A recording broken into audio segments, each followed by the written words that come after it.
So I managed to weld on the V-band onto the inlet of the higher pressure turbo, which was a bit of a pain, but luckily I had the chill block from when I welded on the cast outlets. So yeah, just a little bit of a file and that should be nice and flat. And then I finished welding up all of the boost pipes as well.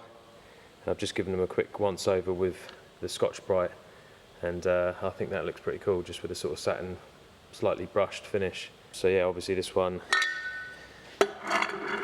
clips onto there with the V-band clamp and a rubber gasket, and that goes back to the big turbo. So yeah, quite a few hours in these boost pipes, but I think it was worthwhile. They're pretty crazy. So I did finish welding up all the boost pipes, and I've offered them all up, and the clamp on the small turbo seems to work quite well. Everything's, as always, really tight, but it does all fit just about, and everything runs through the bulkhead onto the charge cooler inside the car. So that's pretty much the boost pipes all done and dusted. So this is the dreaded job of the wiring loom that I've been putting off for a long time, and I thought I'd just quickly lay out. This is the loom that I got off Martin. So it's got some funky bits like the NATO connector and this special controller for the US spec rear lights. I think it makes the brake and the indicators flash at the same time like a US spec car. But I just need to try and get my head around what he's got here, what I need and what I need to add to, and then obviously get it all in the car and tidy it up a bit. But this is 1,000 times better than what's currently in the car, because it's a proper rat's nest at the moment. So yeah, hopefully I can get my head around this, and it'll all go in and it will be reliable.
Fuel tank all done.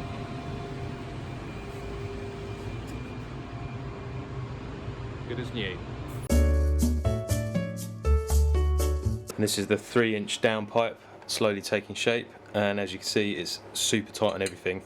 I'm a little bit worried about how close it is to the cover for the hydraulic fluid that goes in for the clutch release bearing, but I might make a little stainless steel heat shield. I'm going to spot weld that on there, and then we're going to come back around the front of the engine, and I need to put a flexi in and a V-band somewhere, and I'll get another 90 to point it down, and I'll go under the sump, clearing the 2 oil returns from the 2 turbos. It's all getting very tight, and I've still got to get a radiator and a rad fan in there somewhere.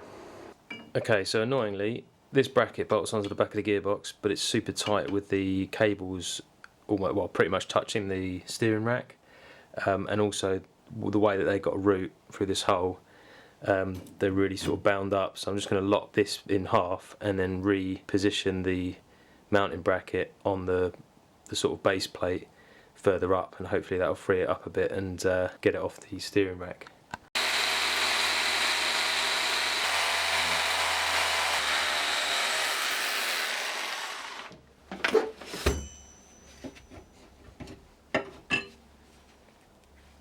Also, remember this template I made up out of Fomex? I've now fabricated an aluminium version of it, which bolts into where the original bonnet latch bracket was.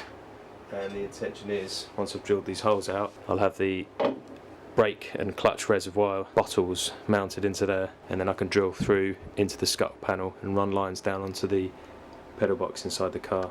Again, off Martin, I've got some of these sort of spun aluminium and knurled reservoir headed bottles, so I don't know whether I should run them or the plastic ones. Obviously the plastic ones are like twice the volume, and you can see if the fluid's running low, but these look pretty Gucci.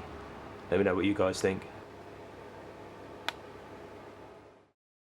Okay, so change of plan. I'm not going to be replacing the whole of this floor pan area in the back. I'm literally just going to cut this little section out, which dips down and actually prevents my side exit from sitting sort of flush up against the sill. So the plan is cut this bit out and then fold up a 1.5mm mild steel plate.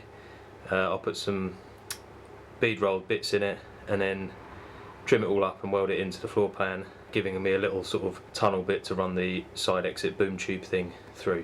A few moments later. Proper Flintstone spec. That's kind of where the exhaust is going to end up. Obviously I'll trim it back this end. Once I've got it in its final position, it's all mounted up properly. So now I've just got to work out a little folded section to fill in that massive hole that I've just cut. So this is the plate. It's going to go in the hole that we've cut for the side exit. I just marked it up. I'm just going to put a quick 45-degree fold in it. Before I weld it in though, I do want to take it over to Zach's and bead roll a couple of reinforcement ribs in it. But I think we're going to have to reinforce the bead roller because last time on the last video you saw it sort of wobble all over the place.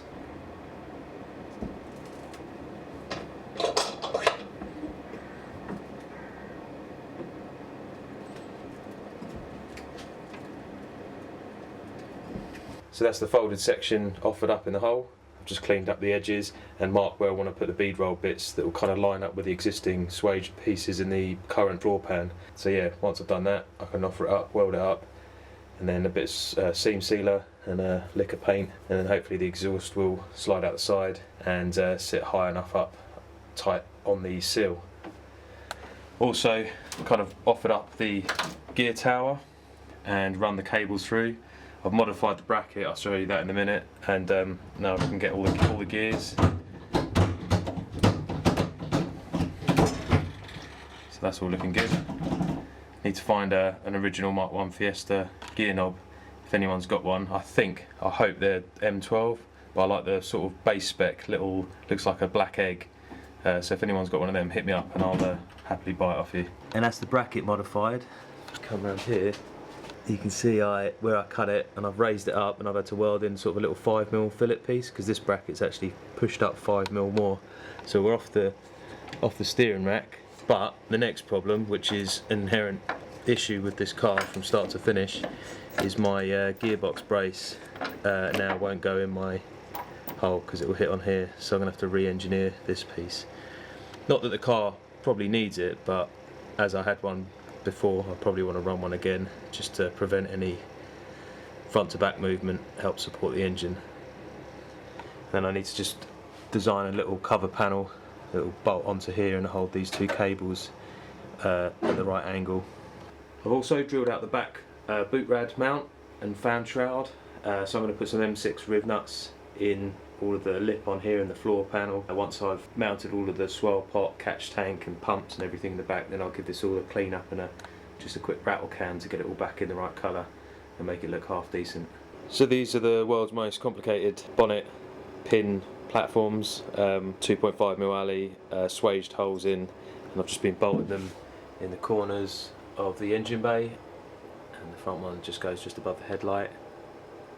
And the plan is, using the Greyston recessed bonnet pin platforms, I've set up this drawing and cut these out, try and work out the spacing on the car, and then I'm going to tape these in the orientation that I want them, or double-sided tape them down, and then I've got the hole centres and I can cut that out and drill for then mounting.